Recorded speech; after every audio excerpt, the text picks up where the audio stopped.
오늘은 레위기 22번째 시간입니다. 24장 1절에서 23절까지 말씀을 가지고 단 하나의 기준이라는 제목으로 하나님 말씀 전하도록 하겠습니다. 파리에서 남서쪽으로 조금 가면 세부르라는 동네가 있는데 거기 지하에 금고에 100년 넘게 아주 작은 쇳덩이를 하나 넣어두고 있다고 합니다. 높이도 굉장히 작고 백금하고 이리듐을 섞어서 만든 원기둥인데 그게 바로 국제 킬로그램 원기입니다. 사람들은 그것을 르그랑 K라고 불렀는데요. 세월이 한 130년 동안 지나고 나니까 문제가 생겼는데 각 나라의 이 킬로그램 원기와 똑같은 질량의 복제분을 우리나라도 39번을 받았고 다 나눠줬는데 130년이 지나고 나니까 머리카락 한 올보다 가벼운 정도의 오차가 생기기 시작하는 겁니다. 근데 문제는 뭐냐면 킬로그램 원기의 원본, 프랑스 파리에 있는 그 원본이 문제가 있는지 복제본이 문제가 있는지 구별이 안 되는 거예요. 그래서 결국 몇 해 전인 2019년에 사람들이 더 이상 우리 이 르그랑 K를 국제 기준으로 삼지 말고 이 쇳덩이를 포기하자라고 결론을 내렸습니다. 아무리 잘 보관을 하고 먼지와 이물질이 붙지 않도록 철저하게 관리를 해도 세월이 100년 이상 지난 다음에 오차가 생기는 것을 막을 수 없으니 우리가 다른 방식으로 질량의 기준을 정해야 되겠다 하면서 쇳덩이를 포기하게 되었죠. 우리는 사람을 어떤 기준으로 달아봅니까? 내가 가지고 있는 원기가 있잖아요. 나의 원칙과 기준과 사람과 나의 상황과 인생을 달아보는 표준이 있고 기준이 있을 겁니다. 그것이 아무리 옳고 아무리 잘 간직해오고 100년이 넘게 우리 가문 대대로 그 기준을 지켜서 살고 있다고 할지언정 참고사항은 될 수 있으나 하나님의 기준은 될 수 없겠죠. 그래서 오늘 우리 본문을 통해서 하나님이 사람을 평가하시고 하나님이 어떤 사건을 평가하시는 영원히 변하지 않는 하나님만의 르그랑 K가 무엇인지 함께 살펴보고 우리 삶에 적용할 수 있기를 바랍니다. 자, 먼저 첫 번째 대지를 보시면 1절에서 9절에 다 같은 질량 10분의 2 에바로 성소 안에 빵을 만들었습니다. 성소 안에 들어가면 올리브유를 짜서 만든 맑은 기름으로 금촛대를 밝힙니다. 거기에 7개의 등불이 있는데요. 그 등불을 밤에 제사장이 들어가서 성소 안을 밝히면 그 앞에 이스라엘 12지파를 상징하는 12개의 빵덩이가 있습니다. 이 올리브유 성소 안을 밝히는 유일한 빛인 이 올리브유가 비추고 있는 대상은 이스라엘 12지파 모든 이스라엘 백성을 상징하는 12개의 빵덩이들이었습니다. 이 불은 회막 안, 시장 바깥에 지성소 안도 아니고 백성들이 오가는 마당도 아닌 회막 앞 마당과 지성소 사이에 있는 성소에서 밤마다 이스라엘 12지파를 비추고 있었습니다. 그 불빛은 여기 화면에 보시는 것처럼 12개의 빵을 비추고 있었는데요. 이 12개의 빵은 이스라엘 12지파, 저 상 위에 이 테이블 위에 모든 이스라엘 백성들이 전부 다 올라가 있는 겁니다. 이 빵 한 개의 질량은 10분의 2 에바입니다. 원래 에바라는 단어가 들쭉날쭉하기 때문에 작게는 22리터, 많게는 50리터까지 학자들에 따라서 편차는 있지만 굉장히 큰 덩이의 빵이었어요. 모든 지파를 상징하는 빵의 크기는 10분의 2 에바로 정해져 있었습니다. 그런데 유다 지파는 크잖아요. 숫자도 많고 병사들도 많고 경제력도 양이나 염소도 더 많았을 겁니다. 그러면 유다 지파의 빵을 조금 더 크게 만들어야 되지 않겠습니까? 나중에 역사가 지난 다음에 므낫세 지파는 쪼개졌고요. 시므온 지파는 거의 유다 지파에 흡수되다시피 해서 그 존재가 굉장히 흐려졌습니다. 그런데 시므온 지파나 므낫세 지파를 상징하는 빵의 조각도 유다 지파와 똑같았습니다. 하나님의 상 위에는 큰 빵도 없고 작은 빵도 없었습니다. 그리고 이 빵이 하나님 앞에 두 줄로 한 줄에 6개씩 해서 일주일에 한 번씩 하나님의 임재 앞에 배열이 되고 그리고 안식일이 되면 다시 물려 나오는 그 작업을 영원히 반복했었던 거예요. 하나님께서 보시기에 이스라엘 12지파는 인구가 많든 경제력이 강하든 군대가 강하든 아니면 그 존재가 미미하든 하나님 보시기에는 똑같은 12지파라는 것을 상징합니다. 지금 이 자리에 앉아있는 우리도 하나님 앞에서 동일합니다. 하나님이 만약에 우리를 평가할 때 우리 한 사람 한 사람을 하나님의 테이블 위에 올려놓고 너 헌금을 많이 했네. 너 좀 크게 만들어줄게. 너는 장로야? 너는 제일 큰 빵. 우리의 직분만큼 빵이 커지거나 작아지지 않습니다. 교회 다니는 횟수만큼 커지는 것이 아닙니다. 자녀가 좋은 대학을 갔다고 사업이 잘 된다고 해서 하나님 앞에서는 우리의 존재가 커지지는 않습니다. 반대도 마찬가지죠. 이혼을 했다고 작아지는 것은 아닙니다. 아파서 교회를 몇 달을 못 나왔다고 해서 몇 달 만에 교회를 가니까 내 빵이 요만해지는 것은 아니에요. 오늘 처음 나왔다고 아주 작은 컵케이크에서부터 시작하는 것도 아닙니다. 하나님 보시기에 우리 모두는 똑같은 10분의 2 에바만큼의 중요성을 가지고 하나님께서 보고 계시는 거예요. 어떤 차별도 없습니다. 10분의 2 에바 동일한 질량으로 하나님이 우리를 평가하시는 거예요. 하나님의 원리가 다스리는 성소 안에서는 하나님께서 모든 지파를 평등하게 동등하게 보셨습니다. 유다 지파나 므낫세나 시므온 지파나 다 동일했습니다. 큰 빵도 없고 작은 빵도 없었어요. 하나님의 원리가 다스리는 곳만큼 좋은 곳이 또 어디에 있겠습니까? 경제 수준이 다르고 학력의 차이가 나고 사는 곳에 편차가 있어도 한 교회를 다니면 그냥 다 같은 교인입니다. 깊게 들어가면 또 그 안에 크고 작은 문제들이 없는 건 아니지만 어쨌든 하나님의 임재가 하나님의 원리와 원칙이 우선시되는 교회 안만큼 내 마음이 편하고 좋고 마음을 쉴 수 있는 곳은 저는 없다고 믿습니다. 물론 교회에는 문제가 많죠. 물론 교회 다니는 사람들이 다 좋은 사람들만 있는 것도 아닙니다. 그럼에도 불구하고 하나님께서 주인이 되시는 하나님의 임재를 우리가 경험할 수 있는 이 교회 공동체만큼 편하고 우리의 세상적인 기준이 아니라 하나님 앞에서 똑같은 크기로 평가받는 곳은 저는 이 지상에는 더 이상 없다고 믿습니다. 미국의 경우에 정신질환을 겪고 있는 사람들의 약 25%가 정신과 의사나 상담가보다 교회 목사에게 먼저 도움을 청한다고 합니다. 교회는요, 마지막 도구가 아니라 첫 번째 장소입니다. 우리가 쉴 수 있는, 우리가 마음을 좀 놓을 수 있는, 우리가 좀 이 치열하고 문제가 많은 바깥 세상의 잡음으로부터 내 마음을 내려놓고 하나님만 바라보고 내 영혼이 평안을 얻을 수 있는 최후의 장소가 아닌 첫 번째 장소라는 거예요.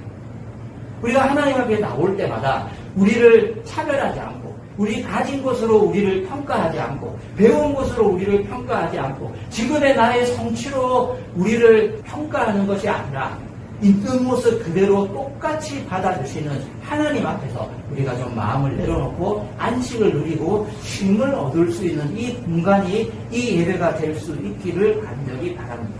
그런데 우리가 성소 안에서만 사는 거 아니잖아요. 이스라엘의 빵 12덩이는 성소 안에 있었습니다. 우리는 일요일이 되면 예배당에 와서 예배를 드립니다. 하지만 우리가 여기에만 있을 수 있습니까? 아니죠. 반드시 나가야 합니다. 문을 열고 한 걸음만 나가면, 성막 바깥으로 한 걸음만 나가면, 교회 바깥으로 한 걸음만 나가면 어떤 것들이 기다리고 있습니까? 그분이 있죠. 그분이. 나를 기다리고 있는 그분이 있어요. 보기 싫은 그분이 있고, 처리하기 까다로운 그 사건이 나를 기다리고 있고, 각종 경쟁과 압박과 스트레스와 잠시 잊고 있었던 문제들이 오늘 성소 안에 들어가서 오늘 예배를 드리면서 내 마음이 쉼을 얻었기 때문에 바깥으로 나가면 그것들이 다 해결되어 있습니까? 절대로 그렇지 않습니다. 고스란히 그대로 있습니다. 그분도 똑같고 그 사건도 똑같고 형편도 똑같고 하나도 변하지 않은 채 고스란히 바깥에 그대로 남아 있습니다. 그것이 10절과 11절 단락에서 이야기하는 건데요. 한 사람이 이스라엘의 한 청년이 하나님을 저주합니다. 이것이 성소 바깥의 세계예요. 자, 10절 말씀 같이 한번 읽어보겠습니다. 시작. 이스라엘 자손 가운데 한 아들이 있었는데 그의 어머니는 이스라엘 사람이고 아버지는 이집트 사람이라. 이스라엘 여자에게서 낳은 그 아들이 한 번은 진에서 어떤 나쁜 남자와 싸웠다. 여러분 9절과 10절에 어떤 인과관계가 있습니까? 1절에서 9절까지의 말씀, 성소 안에 똑같은 크기의 빵 12덩이가 있다. 하나님은 우리를 차별하지 않으신다라는 이 말씀과 10절에 나오는 이스라엘 자손 가운데 한 아들이 있었는데 진에서 어떤 이스라엘 남자와 싸웠다라는 이 내용과 앞선 1절에서 9절 단락에 어떤 인과관계가 있죠? 아무 상관이 없어 보이지 않습니까? 갑자기 이 이야기는 왜 나오는 걸까요? 자, 먼저 10절에 나오는 이 이스라엘 자손 가운데 한 아들, 아버지는 이집트 사람이고 어머니는 이스라엘 사람인 이 혼혈인 한 젊은 남자와 어떤 이스라엘 남자가 싸움을 하는데요. 이 어머니의 지파는 단 지파였습니다. 그래서 보통은 자기 아버지의 출신 지파를 따라서 텐트를 치거든요. 그런데 아버지가 누구예요? 이집트 사람이잖아요. 그러면 이 이스라엘 청년이 속했던 그 가족은 어떤 지파에 가서 텐트를 쳐야 될까요? 텐트 칠 데가 없잖아요. 아버지가 속한 지파에 가서 자리를 잡고 야영을 하고 또 걷어서 생군을 하고 쉬는 시간이 되면 또 쉬고 해야 되는데 이 가족은 갈 데가 없는 거예요. 어머니는 단지파 출신인데 아버지가 이집트 사람이면 이집트에 가서 텐트를 쳐야 되는데 그럴 수 없잖아요. 그러니까 외톨이가 돼버린 겁니다. 아마도 추측컨대 이 사건이 있기 전 어머니의 출신 지파였던 단지파 언저리에 가서 텐트를 치려고 하다가 시비가 붙었던 것 같습니다. 야, 너는 왜 여기 와서 텐트를 치려고 그래? 너 뭐야? 하니까 이 번열이었던 한 젊은 남자가 화를 내고 하나님을 모독하는 말을 했겠죠. 그래서 사람들이 어떻게 했습니까? 감히 이 잡종인 남자, 감히 이 혼혈인 자가 거룩하신 하나님의 이름을 모독한다 하면서 모세에게 끌고 갔습니다. 그리고 하나님 앞에 물어본 결과 하나님이 저 남자를 돌로 쳐라라는 말씀을 주게 되시죠. 여러분, 이 두 내용이 왜 같은 24장 한 장 안에 붙어 있을까요? 이게 얼마나 갑작스러운 스토리의 전개냐면 학자들 중에는 이 대목을 누가 나중에 끼워넣었다. 원래는 여기 없었던 거다 라고 주장하는 사람도 있고 이 두 가지 서로 다른 내용이 왜 붙어 있는지 나는 이해할 수 없다고 주장하는 학자들도 있어요. 근데 오늘 우리가 봐야 될 자리가 바로 이 벌어진 틈새입니다. 성소와는 어떤 자리입니까? 완벽하게 평등한 자리예요. 그런데 한 발짝만 성소 바깥으로 나오면 어떤 세상이 펼쳐지죠? 혈통이 섞여 있다는 이유만으로 차별받는 차디찬 현실이 기다리고 있습니다. 하나님의 임재 앞에서는 다 평등했어요. 하지만 우리가 비비고 살아야 하는, 우리가 치열하게 맞닥뜨리는 하루하루는 이 혼혈 젊은 남자가 마주쳐야 했던 차별과 편견과 인종차별의 현장이라는 거예요. 첫 장면이 싸우고 저주하는 겁니다. 11절을 보시면 이스라엘 여자에게서 난 아들이 주님의 이름을 모독하면서 저주하는 말을 하였다. 그래서 사람들은 그를 끌고 모세에게로 왔다. 그의 어머니의 이름은 슬로밋인데 단 지파에 속하는 디브리라는 사람의 딸이다. 본문에 이 남자의 이름은 절대로 나오지 않습니다. 이름이 있는 사람은 순수 혈통이었던 그의 어머니와 그 어머니의 조상의 이름만 나와 있지 이 남자의 이름은 끝까지 나오지 않습니다. 그리고 이 사람의 아버지가 애국 사람이라는 설명만 나왔습니다. 이 사람은 천막 칠 자리도 없었습니다. 같이 애국에서 나왔잖아요. 같이 홍해를 건넜잖아요. 같이 광야를 걸었습니다. 그런데 성소 안에서는 이 사람도 12빵 중에 하나였습니다. 그런데 성소 밖에서는 천막 칠 자리조차 마땅치 않았습니다. 24장에 아무런 연관이 없어 보이는 내용이 서로 붙어 있는 이유가 바로 이것 때문입니다. 하나님의 성소 안에서는 언약 안에서 모두가 평등해요. 하지만 우리가 사는 세상에서는 아버지가 누구인가, 어머니가 누구인가에 따라서 차별이 있습니다. 혈통에 따라서 가문에 대한 대접이 달라져요. 내가 현재 가지고 있는 재화와 위치에 따라서 평가하는 기준도 달라집니다. 하나님의 따스한 금촛대의 등불과 그 빛이 이 세상에서 가장 아늑하고 안전한 곳입니다. 그 빛으로 사람을 재워보고 그 빛 안에서 호흡하고 그 빛 안에서 나 자신을 사랑하고 받아줄 수 있을 때 거기가 이 세상에서 제일 안전한 곳이에요. 하지만 이 남녀나 우리나 어쨌든 성막 안에서만 살 수는 없습니다. 여러 부당한 일들을 만났습니다. 차별을 당하거나 시험을 당할 때, 내가 원치 않는 일들을 당할 때, 내가 겪고 있는 이 스트레스 상황 속에서 우리는 어떻게 해야 될까요? 다시 성막 안으로 들어가겠습니까? 어떻게 살아야 되겠습니까?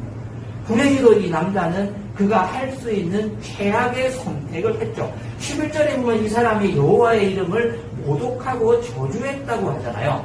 이 저주하다라는 단어의 뜻은 뭐냐면은 가볍게 만들다라는 뜻입니다. 하나님의 이름을 가볍게 만든 거예요. 저분은 무게가 없다. 별거 아니다.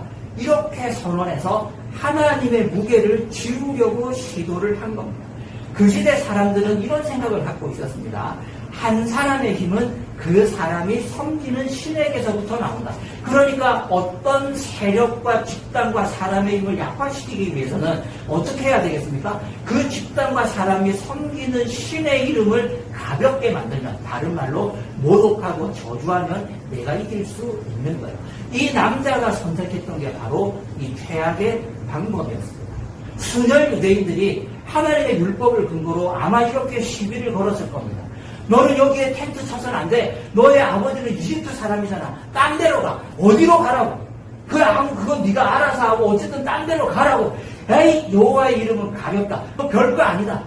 이런 식으로 하나님의 이름을 저주해버리는 거예요. 하나님의 권위 자체를 무시를 해버린 겁니다. 한 걸음만 밖으로 나오면 기준이 달라집니다. 그럼 우리가 교회당 바깥으로 한 걸음만 나가면 우리가 놓고 왔던 가정이나 학교나 일터나 직장으로 돌아가게 되면 내가 해결해야 될 아직 쌓여있는 산더미 같은 스트레스와 압박감들이 고스란히 거기에 있을 거예요. 아마 오늘 예배를 마치고 집에 돌아가셔도 그분은 거기에 계실 거고 그 일은 거기에 있을 거고 임시공휴일 월요일을 지나 화요일에 다시 일터로 가도 그 문제는 거기에 그대로 있을 겁니다. 그때 우리가 어떻게 해야 되겠습니까? 이 남자처럼 하나님의 이름을 모독하고 하나님의 이름을 저주하면서 하나님의 무게감을 가볍게 만들겠습니까? 에이, 예배드려도 별거 없네. 아이, 교회 다녀도 별거 없네. 문제는 하나도 해결이 되지 않네. 그렇게 하나님의 이름을 가볍게 만들겠어요? 성경에 이 청년과 비슷한 차별을 당했던 사람이 하나 나오는데 민수기 27장에 보면 슬로브앗의 5딸들이 나옵니다. 가나안 입성을 목전에 두고 여호수아가 땅을 갈아서 사람들에게 다 분배를 해요. 그때 누가 빠졌냐면 슬로브와 가문의 5딸들이 싹 다 빠진 거예요. 왜냐하면 남자들에게만 땅을 줬거든요. 만약에 이 법률 그대로 통과가 되면 슬로브와 가문의 5딸, 자기 가문 대대로 내려오던 그 권리가 다 소멸되는 겁니다. 그때 이 슬로브아스의 5딸들이 어떻게 했냐면, 출애굽해도 별거 없네. 하나님의 이름을 가볍게 여기고 저주하고 원망하고 돌을 던졌던 것이 아니라 찾아갑니다.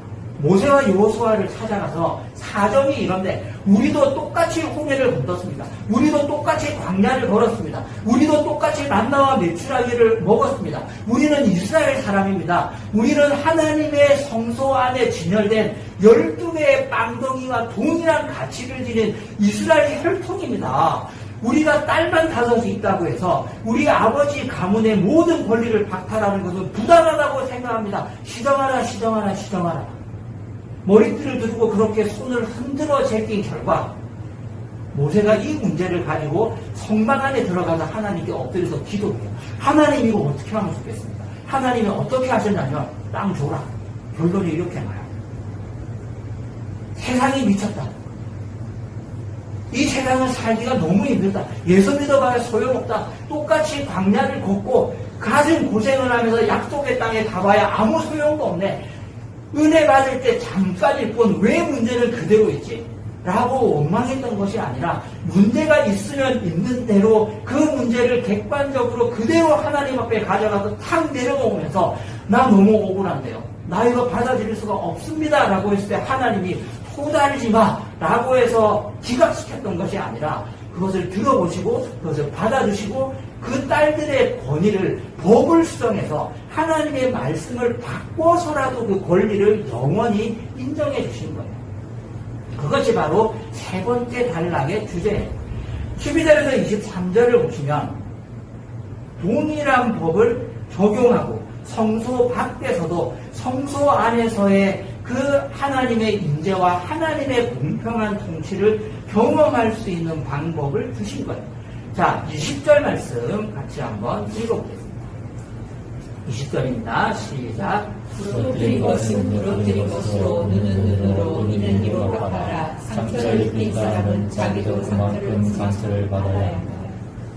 이 법을 동해복습법이라고 부르는데요. 17절에서 20절까지의 이 말씀, 이에는 이로 이를 부러뜨렸으면 이를 부러뜨리고 눈을 상하게 했으면 너도 상대방의 눈을 상하게 해야 된다. 똑같이 당한 것만큼 갚아주어야 한다라는 이 법은요, 가혹한 복수의 법이 아니라, 여러분, 내가 상대방에게 상처를 이만큼 받았어요. 그럼 나는 어떻게 하고 싶습니까? 용서하거나 이만큼 상처 주고 싶은 게 아니라 10배 정도 갚아주고 싶은 거야.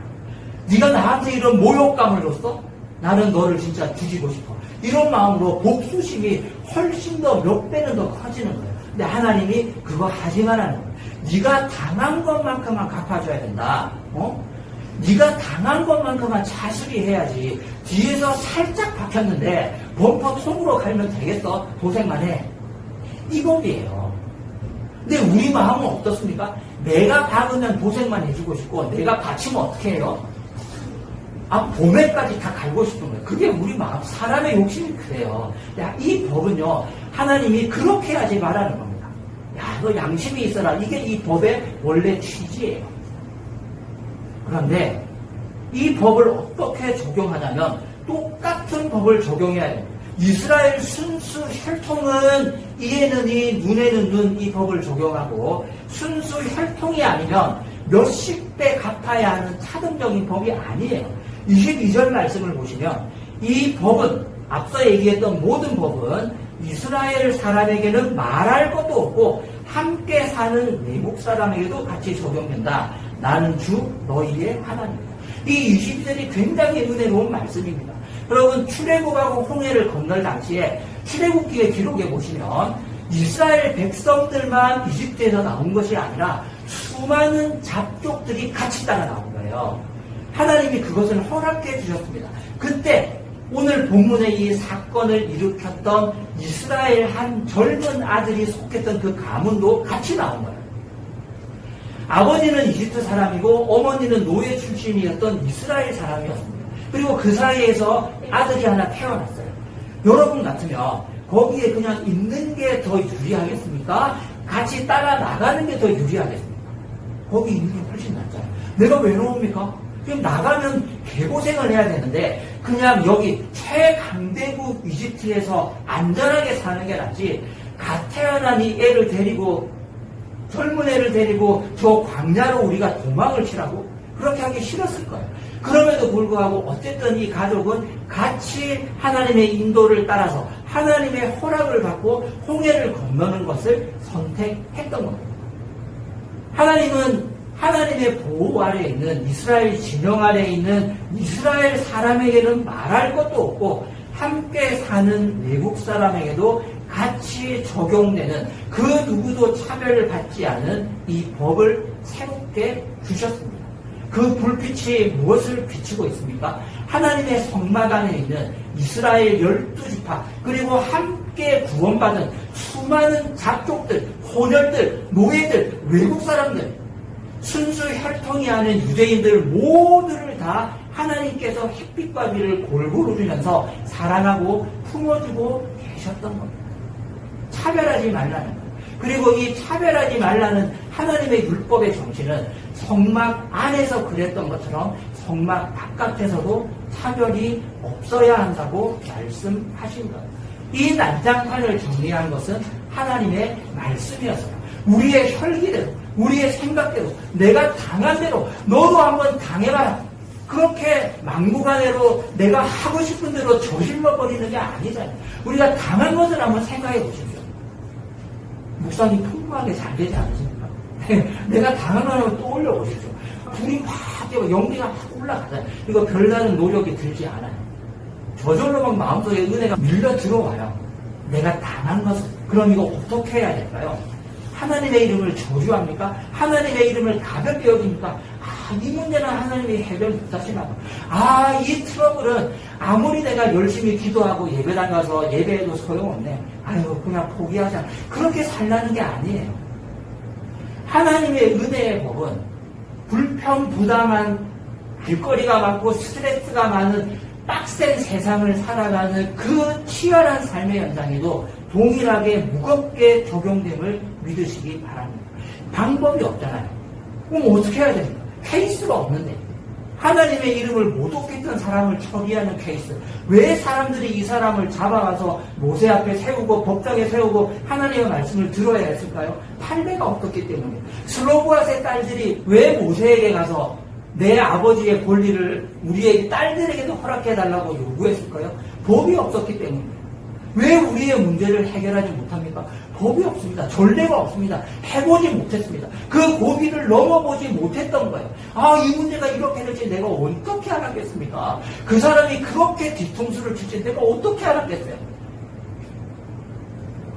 해본 적이 없거든요.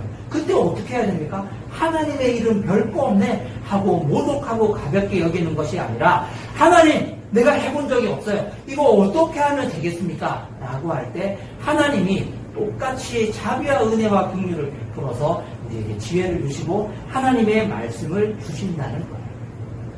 그 사실을 믿으시고 우리 하나님을 자꾸 기대시기를 바랍니다. 2019년에 르그랑 K를 폐기한 다음에 사람들이 플랑크 상수라는, 이 지구상에는 존재하지 않은 물리학의 플랑크 상수라고 있는데, 이 플랑크 상수를 질량의 절대 법칙으로 정했다고 합니다. 플랑크 상수를 구하는 공식이 있던데요. 제가 읽을 수가 없어요. 뭐라고 썼는지, 영어와 숫자가 막 괄호하고 있는데, 제가 포기하고 있는 플랑크 상수라는 것을 1kg 절대 질량의 우주 법칙으로 똑똑한 사람들이 정했다고 그러더라고요. 하나님의 상에는 큰 빵도 없고 작은 빵도 없습니다. 하나님의 상에는 단 하나의 기준, 하나님의 말씀으로 모든 혼돈의 질서를 세우시는 하나님의 절대 기준, 그 플랑크 상수가 있는 거예요. 그 하나님의 말씀은 변하지 않습니다. 우리를 하나님의 테이블 위에 내 인생이라는 파일을, 내 인생이라는 빵 조각을 만들어서 주신 그 하나님의 빵은, 그 빵을 비추는 하나님의 은혜의 빛은 절대로 꺼지지 않고 우리의 인생을 비추십니다. 아무리 힘들어도, 아무리 답이 없어 보여도, 아무리 답답해도 그 하나님 앞에 엎드려서 주님, 내가 답이 없습니다. 좀 가르쳐 주십시오. 라고 엎드리기만 하면 스로밧의 딸들에게도 지혜를 주셨고, 믿고 묻는 자를 멸시치 아니시고 그 사람을 긍휼히 여기는 그 사람에게 말씀하시고 지혜를 주시고 해답을 주실 줄로 믿습니다. 오늘 그 하나님을 믿고 우리 삶의 기준들을 찾아 나갈 수 있는 우리 모두가 될 수 있기를 간절히 바랍니다.